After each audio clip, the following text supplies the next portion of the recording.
आप देख रहे हैं आवाज इंडिया न्यूज का खास प्रोग्राम। आज आवाज इंडिया न्यूज की टीम ने जयपुर शहर के मशहूर डॉक्टर जो लोगों की डायबिटीज का इलाज करते हैं, जो डायबिटीज स्पेशलिस्ट है, जिन्हें किसी के नाम की जरूरत नहीं, वे किसी चीज के मोहताज भी नहीं।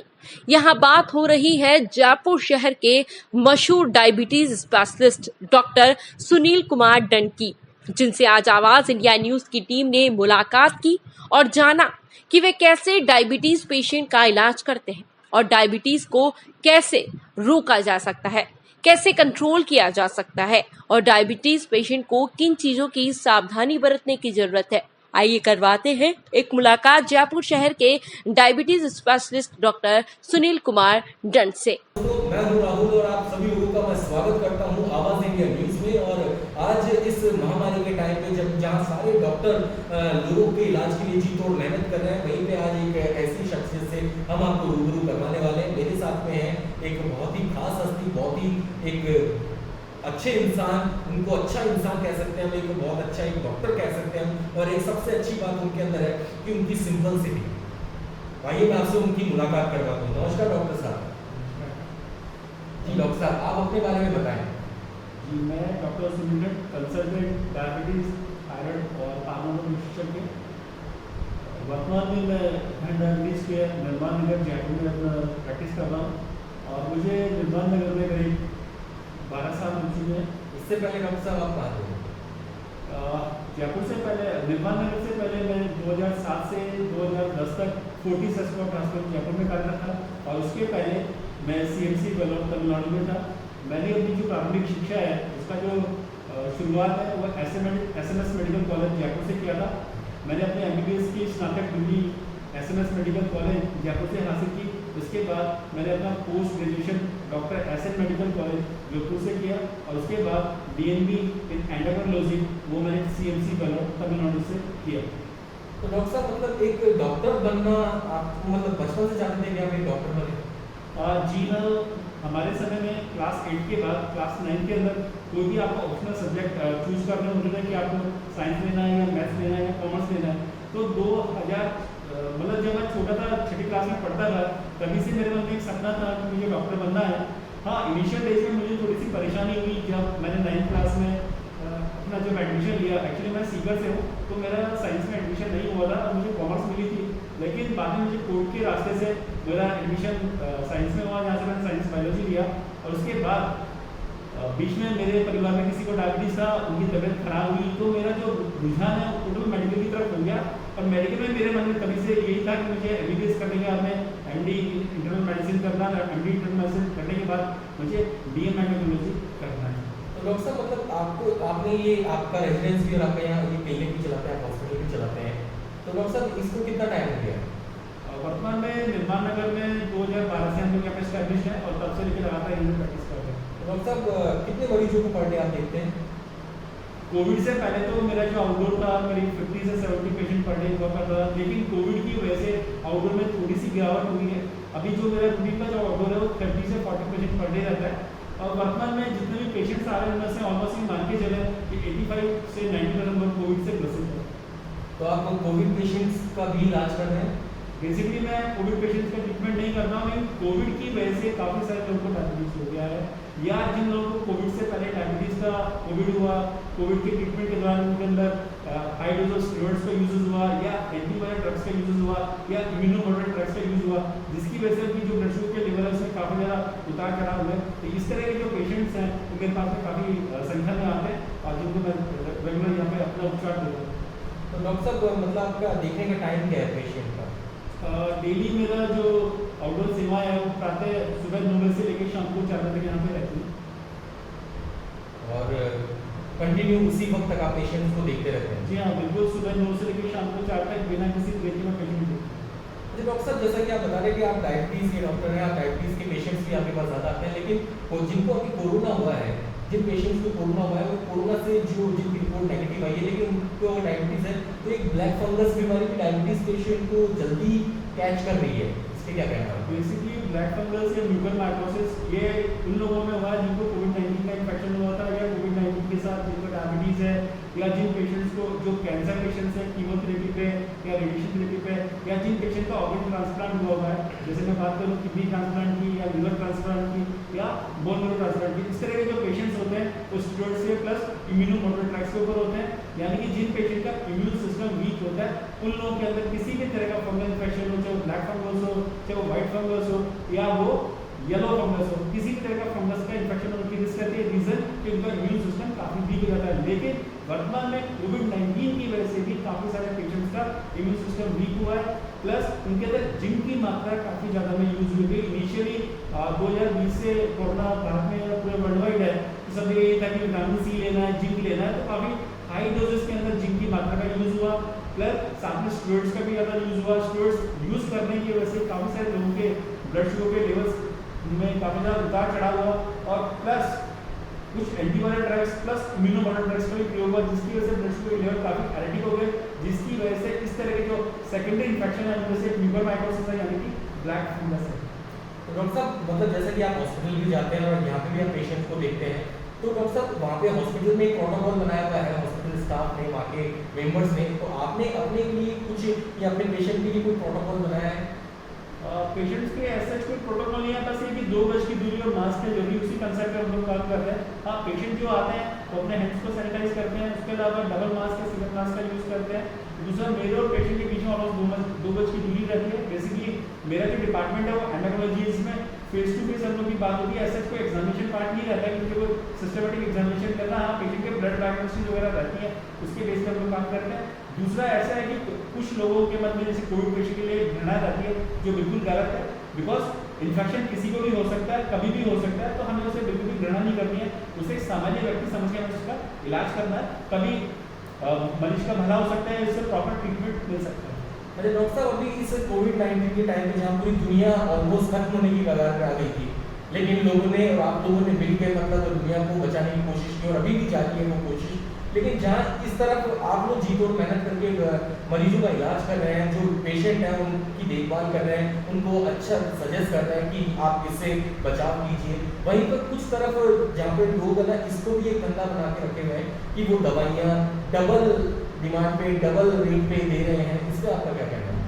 ये तो देखिए बिल्कुल गलत है, क्योंकि इस तरह का जो समय है वो मानव जीवन में काफ़ी लंबे समय के बाद हुआ है। हाँ, इस तरह की महामारियाँ पहले भी आती रही है, हमारे लिए फर्स्ट टाइम है, बिकॉज ऐसा नहीं है कि इस तरह की महामारी पहले प्राचीन काल में नहीं रही है, राजाओं के शासन में भी रही है किसी न किसी रूप में अंदर। और जैसे हम लोगों ने पेपर्स में भी पुराने पेपर्स में भी चेक किया या पुराने हिस्ट्री में भी चेक किया, तो 1920 में स्पेनिश फ्लू भी आया था, जिसके दौरान भारत में करीब 1 से 1.5 करोड़ के आसपास मॉर्टलिटी हुई थी। उसी तरह से ऑलमोस्ट 100 साल के बाद ये रिपीटिशन हुआ है। और डॉक्टर की हर 100 साल के अंदर ऐसी महामारी आती है। हाँ, ऐसा इस तरह के वापस 100 साल में रिपीटिशन हुआ है। तो ये जो समय था बेसिकली हमारी इंसानियत का या मानवता का समय था।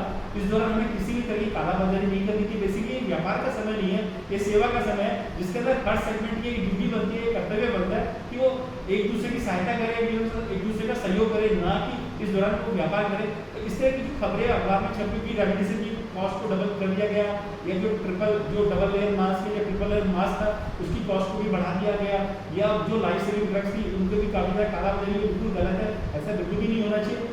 जहाँ तक हो सके हमें एक दूसरे की सहायता करनी चाहिए। हाँ, मैं ये कहता हूँ कि MRP से अगर कॉस्ट कम हो सके तो भी हमें उसके नीचे जाना चाहिए। और जैसे मेरे पास भी पेशेंट्स आते हैं, कई बार ये होता है कि फीस के पैसे नहीं होते हैं, तो ऐसे नहीं है मैं सामने जबरदस्ती करूँगा मुझे फीस देंगे कोई मैं उनको देखूँगा, ऐसी कोई बात नहीं है। डॉक्टर साहब, वैसे मैं ऐसे नॉर्मली यूजुअली पूछ रहा हूँ कि आप क्या फीस चार्ज करते हैं? बेसिकली मेरा तो नॉमिनल चार्जेस रहता है, पेशेंट से 400 रुपये के आसपास रहता है पर पेशेंट। हाँ, अगर किसी पेशेंट से पैसा नहीं होता है या पैसा कम होता है तो ऐसी कंडीशन हम उसे माफ़ भी कर देते हैं। ऐसा नहीं कि पैसा नहीं है तो उसका इलाज नहीं करेंगे या उसको नहीं देखेंगे, बिकॉज सबसे इंपॉर्टेंट बात है मानवता की सेवा। बिकॉज चिकित्सक पेशे से होने का अर्थ या चिकित्सा सेवा में अगर आप जुड़े हुए हैं तो बेसिकली सेवा का प्रोफेशन है, इस सेवा का बेसिकली ये सेवा की बिकॉज डॉक्टर ये टाइम जो है अभी वो इंसानियत का टाइम है। और मुझे आपकी ये बात सुन के बहुत ही एक अच्छी बात याद आई डॉक्टर साहब कि इंसान हर घर में पैदा होता है, लेकिन इंसानियत कहीं कहीं पैदा होती है। और आप में वो इंसानियत वाली जो आपने बात की है, अपनी कमाल की बात की डॉक्टर साहब। डॉक्टर साहब, मैं आपसे एक चीज़ जानना चाहता हूँ कि जो लोग मतलब इलाज नहीं करवा पाते हैं या जिनके पास आर्थिक स्थिति कमज़ोर होती है, उनकी जो बिल्कुल भी नहीं हो पाते, तो आपके इस यहाँ की बात ना करते हुए आप जिस हॉस्पिटल में कार्य करते हैं वहाँ पे भी आप ऐसे ही लोगों की हेल्प करते हैं? बेसिकली जहाँ तक हो सकता है, जैसे मैं पेशेंट्स को एडमिट करता हूँ तो वहाँ पे हम लोग के कंसल्टेशन चाहते रहते हैं। जो पेशेंट अफोर्ड नहीं कर पाते तो मैं हमेशा अस्पताल प्रबंधन से यही कहता हूँ कि इसमें से मेरा फीस वाला हिस्सा इसके साथ हटा दीजिए कि जितनी मैंने पेशेंट्स को विजिट करनी है तो आप उसका बिल्कुल भी चार्ज मत दीजिए और मेरा बिल्कुल भी उसमें मेरा बिल्कुल भी हिस्सा नहीं रहेगा। और जहाँ तक कोशिश रहती है कि पेशेंट को मिनिमम ट्रीटमेंट में अच्छा उपचार मिल जाए, उसे बिल्कुल सहायता मिल जाए। हाँ, कई बार जैसे टाइप 1 डायबिटीज़ के बच्चे आते हैं जिनको इंसुलिन लगता है और कई बार माँ बाप की स्थिति अच्छी नहीं होती है, तो उसके लिए भी हम लोग एक फेलोशिप प्रोग्राम चला के रखा हुआ है जिसमें हम लोग बच्चे का इलाज बिल्कुल फ्री ऑफ कॉस्ट करते हैं, उससे किसी भी तरह हम लोग चार्जेस नहीं लेते हैं। और साथ में जहाँ तक हो सकता है जैसे हम ग्लूकोमीटर जैसे ब्लड शुगर को चेक करते हैं वो भी हम लोग कोशिश करते हैं कि पेशेंट को फ्री ऑफ कॉस्ट दें। और साथ में जो स्ट्रिप्स आती है वो भी हम उसको प्रोवाइड करने का प्रयास करते हैं जहाँ तक हमारे से हो बन पाता है। मैं ये नहीं कहता कि हर पेशेंट का करते हैं, जहाँ तक संभव हो पाता है हम लोग वैसे बेस्ट करने का प्रयास करता है। कई सारे जो बच्चे हैं टाइप 1 डायबिटीज़ के वो वर्तमान में जो हम लोग से जुड़े हुए हैं जिनकी पारिवारिक स्थिति अच्छी नहीं है, ग्रामीण परिवेश से हैं या वो गरीब परिवार से है, तो बेसिकली उनका जो ट्रीटमेंट है वो हमारे यहाँ फ्री होता है। और उनके लिए स्कॉलरशिप प्रोग्राम चलता है, फेलोशिप प्रोग्राम चलता है, उसके अंतर्गत हम उनको एनरोल कर देते हैं। तो उनका जो इंसुलिन है जिनमें 3 से 4 बार रहता है वो हम उनको फ्री ऑफ कॉस्ट प्रोवाइड करते हैं। और साथ में जो ग्लूकोमीटर है, ग्लूकोमीटर स्ट्रिप्स है वो भी हम लोग उनको यहाँ से निःशुल्क प्रोवाइड करते हैं। जी डॉक्टर साहब, आपसे बस एक लास्ट क्वेश्चन मैं करना चाहूँगा कि आप आवाज़ इंडिया न्यूज़ के माध्यम से अगर जनता को कोई संदेश, कोई मैसेज देना चाहते हैं तो वो दे सकते हैं। मैसेज आज के टाइम में एक ही बात कहना चाहूँगा, वर्तमान में जो समय कोरोना काल का समय है, ये मानवता का समय है और मानवता की परीक्षा का समय है। मैं यही कहना चाहूँगा कि हमें एक दूसरे का साथ देना चाहिए, एक दूसरे का सहयोग करना चाहिए और जहाँ तक हो सके मानवता बिल्कुल भी नहीं गिरनी चाहिए। बिकॉज कुछ लोगों ने ऐसा कार्य किया है जिसकी वजह से मानवता बिल्कुल शर्मसार हो गई है। तो पहला मैसेज तो यही है, हमें एक दूसरे का सहयोग और साथ देना चाहिए। बिकॉज ये जो समय है वो संकट का समय है, ये निकल जाएगा थोड़े दिन, बस थोड़े ही दिनों की बात है, काले बादल चले जाएंगे, अंधेरी रात भी छट जाएगी, लेकिन हम सब यही रहने वाले हैं। और दूसरा जो ब्लैक फंगस है उसके लिए एक बात कहना चाहूँगा कि ब्लैक फंगस हर जगह यानी कि म्यूकरमाइकोसिस हर जगह मौजूद है, हर घर में मौजूद है। हमें सफाई करने की आवश्यकता है ताकि हम इस इन्फेक्शन से अपने आप को बचा सकें। बिकॉज 2 गज की दूरी तो हमें बना के रखी है और मास्क भी लगा के रखे हुए हैं। तो मैं यही बात कहना चाहूँगा, एक तो मास्क को प्रॉपर तरीके से लगाएं। जैसे आप देखते हैं कि ज़्यादातर लोग मास्क को ऐसे लगाते हैं, वो सिर्फ मुंह को कवर करते हैं, नाक को कवर नहीं करते हैं। तो फंगस का जो इन्फेक्शन होता है बेसिकली फंगस जो स्पोर्स होते हैं नाक के रास्ते ही एंटर करते हैं। तो इसे रोकने के लिए इंपॉर्टेंट है कि आप मास्क को प्रॉपर तरीके से लगाएं, नाक को बिल्कुल कवर रखें, जहाँ तक उसका यहाँ से आपका मास्क टाइट रहना चाहिए ताकि किसी भी तरह का फंगस का आपके शरीर में संक्रमण ना हो और जिसकी वजह से आपकी जान बिल्कुल भी नहीं जाए। और तीसरा ये कि राजस्थान सरकार ने वर्तमान में इसे अलर्ट डिक्लेयर किया है कि कोरोना को या म्यूकरमाइकोसिस को, तो हमारी आम आदमी की जिम्मेदारी बनती है हम किसी भी अलर्ट को बिल्कुल भी इग्नोर ना करें। बिकॉज कई लोग कहते हैं कि कोरोना है ये ऐसे बिल्कुल बनाया जा रहा है, ऐसा नहीं है। पूरा वर्ल्ड आज इस बीमारी से ग्रसित है, हमारी इकोनॉमी इससे बिल्कुल पैरालाइज हो गई है और हमारी जो सर्विसेज है वो भी ऑलमोस्ट सारी पैरालाइज हो गई है। तो बेसिकली ये जो समय है वो संयम का समय है। इस समय हमें अपना संयम बना के रखना चाहिए, अपनी सहनशीलता को बना के रखना चाहिए और साथ में हमें हमेशा विनम्र रहना चाहिए। बिकॉज सामने वाला जो आपके सामने आता है तो पता नहीं वो किस कंडीशन से निकल के आता है, बिकॉज उन्हें पता नहीं किस तरह का इन्फेक्शन है, किस तरह की परेशानी में है। सिर्फ शारीरिक परेशानी नहीं, कई बार साथ साथ में मानसिक परेशानी भी होती है और आर्थिक परेशानी भी होती है। तो बेसिकली से इम्पॉर्टेंट पार्ट है, हमें अपनी विनम्रता को बिल्कुल भी नहीं भूलना चाहिए। हमें सामने वाले व्यक्ति के साथ सादगी साथ और विनम्रता के साथ में हमें उसके सामने पेश आना चाहिए। अच्छा डॉक्टर साहब, एक चीज़ मैं और जानना चाहता हूँ कि मान लीजिए जो इंसान जिसके पास पैसे वगैरह नहीं होते हैं, अभी कोरोना काल चल रहा है और लोगों के पास काम धंधे भी नहीं है, लोगों के पास पैसा नहीं है, वो इलाज करवाने से डरते हैं, लेकिन कोई आपके पास ऐसा इंसान भी आता है जो जिसको कोई बीमारी नहीं हो लेकिन वो अपनी घरेलू परेशानी से मजबूर है, उसके पास कुछ मदद के लिए वो आता है, तो आप इसमें क्या करते हैं? अब बेसिकली ऐसे पेशेंट्स भी आते हैं जिनको बीमारी की लेकिन कई बार परेशानी होती है कि पैसा नहीं है, खाने के लिए पैसा नहीं है। तो प्रयास करते हैं कि अपनी तरफ से कोई भी अनाज है, 5 किलो गेहूँ हो गया, 1 किलो चावल हो गया, साथ में 1 किलो दाल हो गया, हल्का सा नमक और चीनी हुआ, तो हम लोग देने का प्रयास करते हैं।